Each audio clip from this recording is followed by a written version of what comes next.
আজকে আমাদের আলোচনা বিষয় গণমানুষের ভাবনায় আগামী নির্বাচনের ইশতেহার। ভোটাররা আর সেই পুরনো দিনের স্বপ্ন বান্ধব ইশতেহার চান না, তারা চান বাস্তবসম্মত, পরিমাপযোগ্য এবং জনবান্ধব ইশতেহার। জনগণের যে ইশতেহার হবে সেখানে এরকম প্রতারণামূলক কোনো কথা থাকবে না, প্রতারণামূলক কোনো উচ্চারণ থাকবে না। জুলাই গণঅভ্যুত্থান পরবর্তী সময়ে বাংলাদেশে রাজনীতির প্যারাডাইম শিফটিং হচ্ছে। হাজারো শহীদের আকাঙ্ক্ষার বাংলাদেশ গঠন কিভাবে নবরূপ লাভ করে সেদিকে সবার নজর। ইতিহাসের বাঁক বদলে ক্ষণে ক্ষণে নতুন আশা প্রত্যাশার জাগরণ হয়। নির্বাচনী সময়ে রাজনৈতিক দল ও জোটের পক্ষ থেকে ইশতেহার দেওয়া একটা অবিচ্ছেদ্য অংশ হয়ে দাঁড়িয়েছে। কে কি করতে চান তার একটা রূপরেখা হাজির করেন জনগণের সামনে। ইশতেহার হলো বাস্তবতার আলোকে একটি দলের দেশ পরিচালনার দর্শন, যার ভিত্তিতে দলটি ক্ষমতায় গেলে পরবর্তী 5 বছর দেশ পরিচালনার কথা। জুলাই গণঅভ্যুত্থান পরবর্তী সময়ে বাংলাদেশে রাজনীতির প্যারাডাইম শিফটিং হচ্ছে। হাজারো শহীদের আকাঙ্ক্ষার বাংলাদেশ গঠন কিভাবে নবরূপ লাভ করে সেদিকে সবার নজর। ইতিহাসের বাঁক বদলে ক্ষণে ক্ষণে নতুন আশা প্রত্যাশার জাগরণ হয়। কখনো সেই স্বপ্নগুলো বাস্তব কাঠামোতে রূপ নেয়, আবার কখনো ভেস্তে যায়। তবে বাস্তবতার নিরিখে বাংলাদেশ ইতিহাসে সমৃদ্ধ হলেও গণমানুষের প্রকৃত ভাগ্য বদল সম্ভব হয়নি। জুলাই গণঅভ্যুত্থান আমাদেরকে নতুন ভাবে চিন্তা করতে বাধ্য করেছে। অচলায়তন থাকবে নাকি রাষ্ট্রের স্বাধীনতা সার্বভৌমত্বকে আরো থিতু করা লাগবে ভিন্ন কোন সংস্করণে, ভিন্ন আঙ্গিক। ত্রয়োদশ জাতীয় সংসদ নির্বাচন অতীতের যেগুলো সময় থেকে অধিক গুরুত্বপূর্ণ। রাষ্ট্রীয় সংস্কারের ম্যান্ডেট নিয়ে অন্তর্বর্তীকালীন সরকার গঠন হয়। সামনে জাতীয় নির্বাচনের পরে এই সংস্কার প্রক্রিয়া কি চলমান থাকবে নাকি ইশতেহারে থাকবে নতুন কোন রূপরেখা, যা আজ প্রতিটি বৌদ্ধমহলে আলোচনা খোরাক যোগাচ্ছে। বিগত 1 দশকে রাষ্ট্রীয় বাস্তবতার প্রতিটি নাগরিক আজ রাজনৈতিকভাবে শিক্ষিত, আলোকিত। রাজনৈতিক দলগুলো থেকে বাস্তবসম্মত এ কার্যকরী নীতিমালা প্রত্যাশা করছে তৃণমূল। ব্যক্তিক, সামাজিক, জাতীয় এমনকি আন্তর্জাতিক সমস্যাগুলোর টেকসই সমাধানের প্রয়োজনীয়তা প্রতিফলিত হচ্ছে জনগণের ভাবনা। এর ফলশ্রুতিতে আগামী নির্বাচনের ইশতেহার অন্যবারের তুলনায় গঠনমূলক হওয়াটাই প্রত্যাশিত। নির্বাচনী সময়ে রাজনৈতিক দল ও জোটের পক্ষ থেকে ইশতেহার দেওয়া একটা অবিচ্ছেদ্য অংশ হয়ে দাঁড়িয়েছে। কে কি করতে চান তার একটা রূপরেখা হাজির করেন জনগণের সামনে। ইশতেহার হলো বাস্তবতার আলোকে একটি দলের দেশ পরিচালনার দর্শন, যার ভিত্তিতে দলটি ক্ষমতায় গেলে পরবর্তী 5 বছর দেশ পরিচালনার কথা। কিন্তু ইশতেহারের জায়গা লেখা হয় নির্বাচন পরবর্তী সময়ে তার কতটুকু বাস্তবায়ন হয় সেটির জবাবদিহিতা নিশ্চিত হয় না। ইশতেহার শুধু নির্বাচনের সময় ভোট পাওয়ার কৌশল নয়, বরং ক্ষমতায় গেলে দলটি কিভাবে দেশ চালাবে, কোন সমস্যাকে অগ্রাধিকার দেবে, কোন পথে সমাধান খুঁজবে তার একটি লিখিত দলিল, যেটা জনগণের সাথে একটা চুক্তি, কমিটমেন্ট। বাংলাদেশ রাজনীতিতে নির্বাচন ইশতেহার যেন এক ধরনের কাগজি স্বপ্নের সমাহারে পরিণত হয়েছে, যেখানে কেবল স্থান পায় প্রতিশ্রুতি, আবেগী ভাষা আর রঙিন ভবিষ্যতের ছবি, কিন্তু বাস্তবতার মাটিতে দাঁড়িয়ে সেই স্বপ্নের ছোঁয়া দেশের জনগণ কখনো পায় না, বরং বহু ক্ষেত্রে ঘটেছে তার উল্টোটা। ফলে সময়ের সঙ্গে সঙ্গে ইশতেহার নিয়ে মানুষের বিশ্বাসে বড় ধরনের ভাঙন ধরেছে। ফলশ্রুতিতে মানুষ এখন আর শুধু কথায় বিশ্বাস করে না, তারা দেখে অতীত রেকর্ড, নেতৃত্বের চরিত্র, দেখে প্রার্থীর পরিচয়, দলের ভেতরের চর্চা। ইশতেহারের ভাষা নয়, ইশতেহারের বাস্তবতা যাচাই করে মানুষ সিদ্ধান্ত নিতে চায়। এর প্রেক্ষাপটে রাজনৈতিক দলগুলোর জন্য ইশতেহার প্রণয়ন একটি বড় চ্যালেঞ্জ। পুরনো ধাঁচের আবেগী ভাষা আর কাজে লাগবে না। এখানে চাই বাস্তব ভিত্তিক চিন্তা, স্পষ্ট অগ্রাধিকার এবং জবাবদিহি প্রতিশ্রুতি। এছাড়াও বাস্তবসম্মত এবং সুনির্দিষ্ট রোডম্যাপ ছাড়া ইশতেহার অর্থহীন। ভোটাররা আর সেই পুরনো দিনের স্বপ্ন বান্ধব ইশতেহার চান না, তারা চান বাস্তবসম্মত, পরিমাপযোগ্য এবং জনবান্ধব ইশতেহার।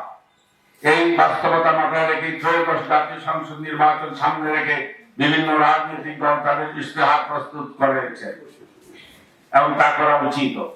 Centre for advance studies and thoughts এর পক্ষ থেকে আগামী ত্রয়োদশ জাতীয় সংসদ নির্বাচনকে সামনে রেখে স্ট্র্যাটিফাইড র্যান্ডম স্যাম্পলিং পদ্ধতিতে জনগণের ইশতেহার ভাবনা ও প্রত্যাশা বিষয়ক জনমত দেশের জেলা, মহানগরী ও উপজেলা পর্যায়ে ৬,৩৯৮টি স্যাম্পল নিয়ে একটি সার্ভে পরিচালনা করা হয়েছে। সার্ভেতে বিভিন্ন পেশা, লিঙ্গ, ধর্ম, বয়স ও শ্রেণীর জনগণের সমস্যা ও প্রত্যাশা মোতাবেকে দুটি পর্যায়ে ফুটে উঠেছে। এখানে উল্লেখযোগ্য যে বিভিন্ন সংস্থা, বিদেশি সংস্থা এরকম কি হওয়া উচিত, রাজনৈতিক দলগুলো কত ধরনের এই কমিটমেন্ট করে জনগণের সাথে, তাদের স্যাম্পল সাইজ অত্যন্ত ছোট হয়। জনগণের প্রত্যাশা তো এখানে হলো 18 কোটি মানুষের প্রত্যাশা। 18 কোটির মধ্যে যারা ছোট অপরিণত বয়স্ক তারা হয়তো পাবে, কিন্তু তাদের জন্য আমার চিন্তা ভাবনা হতে হবে।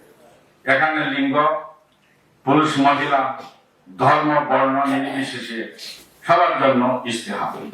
ইশতেহার হলো সব মানুষের অধিকার, অধিকারের কমিটমেন্ট।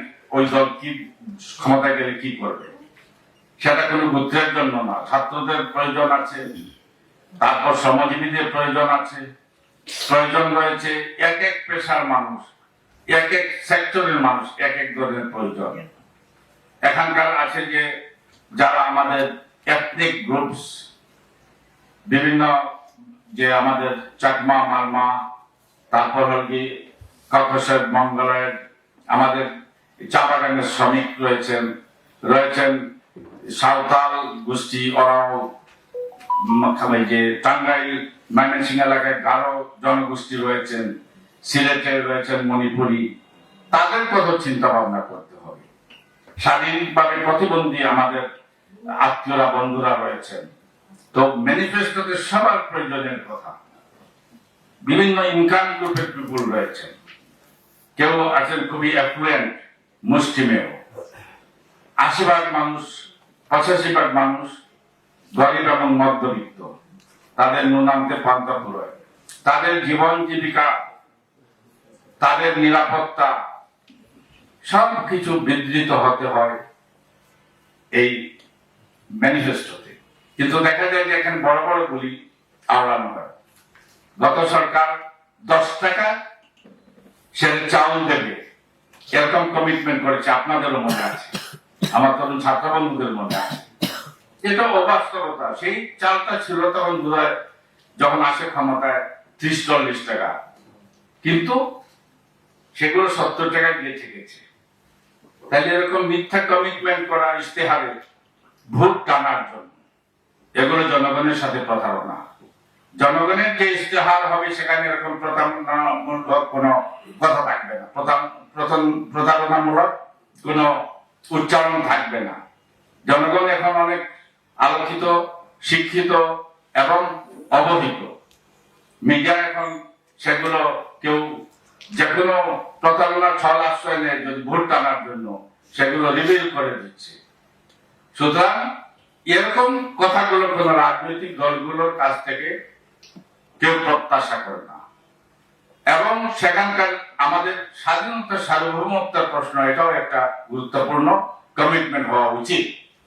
কারণ 3 দিকে ভারত, দক্ষিণে বঙ্গোপসাগর, আর আমাদের এক কোণে মিয়ানমার। বিভিন্ন কারণেই দেখা যাচ্ছে যে আধিপত্যমূলক ভাবে আমাদের উপর হেজিমনিজম চাপিয়ে দেওয়ার জন্য, তাদের স্বার্থ রক্ষার জন্য আমাদের প্রতিবেশী, যেটা হওয়া উচিত ছিল দেবায়ার নেবে মিলাবে মিলিবে, সমতা সাম্যের ভিত্তিতে আমাদের সম্পর্ক, কিন্তু ক্ষমতায় টিকে থাকার জন্য বিগত সরকারগুলো, বিশেষ করে গত সরকার, ফ্যাসিস্ট সরকার, তারা অপমানজনক বিভিন্ন গোপন চুক্তি করেছে। আমাদের ইশতেহারে পরিষ্কার পরিচ্ছন্ন ভাবে জাতি যাতে একটা সম্মানজনক স্বাধীন সার্বভৌম জাতি হিসেবে মাথা তুলে দাঁড়াতে পারে, তারও কমিটমেন্ট থাকবে। আমাদের নিরাপত্তা সীমান্ত প্রায়শই দেখা যায় যে অরক্ষিত হয়ে পড়ে। ভিতরে বাহিরে ষড়যন্ত্র, কালো ছায়া আমাদেরকে প্রবলভাবে আচ্ছন্ন করে। সেগুলো থেকে জাতি নিশ্চয়তা চায়, সেগুলো থেকে মুক্তির যাতে আমরা আয়তনে ছোট্ট দেশ কিন্তু 18 কোটির একটা গর্বিত জাতি, বিশ্বের 8ম বৃহত্তর জনগোষ্ঠীর এই দেশ। সুতরাং এই দেশের নিরাপত্তা আমাদের আত্মসম্মানের সাথে জড়িত। সার্বভৌমত্ব নিশ্চিত করতে হবে, নিরাপত্তাকে নিশ্চিত করতে হবে, আর জনগণের অন্ন, বস্ত্র, বাসস্থান, চিকিৎসা এগুলো নিশ্চয়তা দিতে হবে এবং সেগুলো শুধু সংখ্যাগত না, গুণগত ভাবেও আমাদের সেই সব সার্ভিসেস, ফ্যাসিলিটিস, অ্যামিনিটিস যেগুলো এসেনশিয়াল সেগুলো নিশ্চিত করতে হবে। তো ব্যাপারটা অনেক বড়, তো আরো সময় নিবে অন্যান্যদের আলোচনার সুযোগ করে দিতে। আমি শুধু এইটুকুই বলবো যে গণমানুষের ভাবনায় আগামী নির্বাচনে ইশতেহার হতে হবে।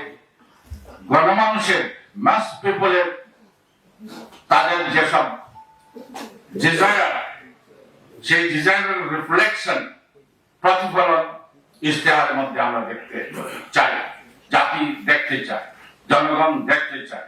আর প্রতারণামূলক কোন কমিটমেন্ট যেটা পূরণ করা যাবে না ভোট টানার জন্য, সেরকম প্রতারণার জন্য এখানে না ঘটে।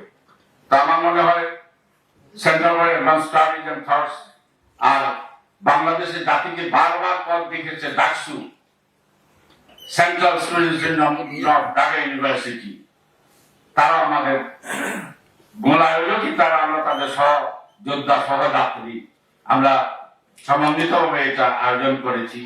আমাদের মিডিয়া পার্টনার যুগান্তর এবং এখন টিভি, তাদেরকে অভিনন্দন।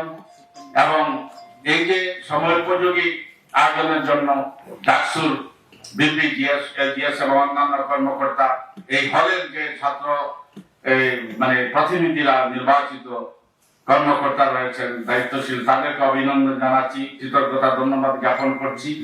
আর এখানে এই centre for advance studies and thoughts এর কাস্টের যারা এখানে আয়োজনে সহযোগিতা করেছেন, আয়োজনে উদ্যোক্তা, তাদেরকেও কৃতজ্ঞতা ধন্যবাদ জানাচ্ছি।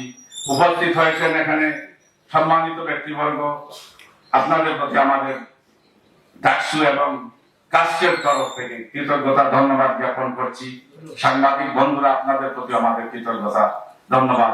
আজকের এই অনুষ্ঠান সফল হোক, এই বক্তব্য রেখে আমি আমার বক্তব্য শেষ করছি।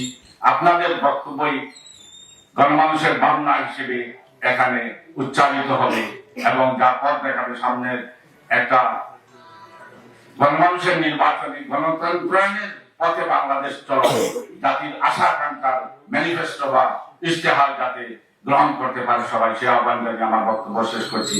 আল্লাহ হাফিজ। বাংলাদেশ জিন্দাবাদ।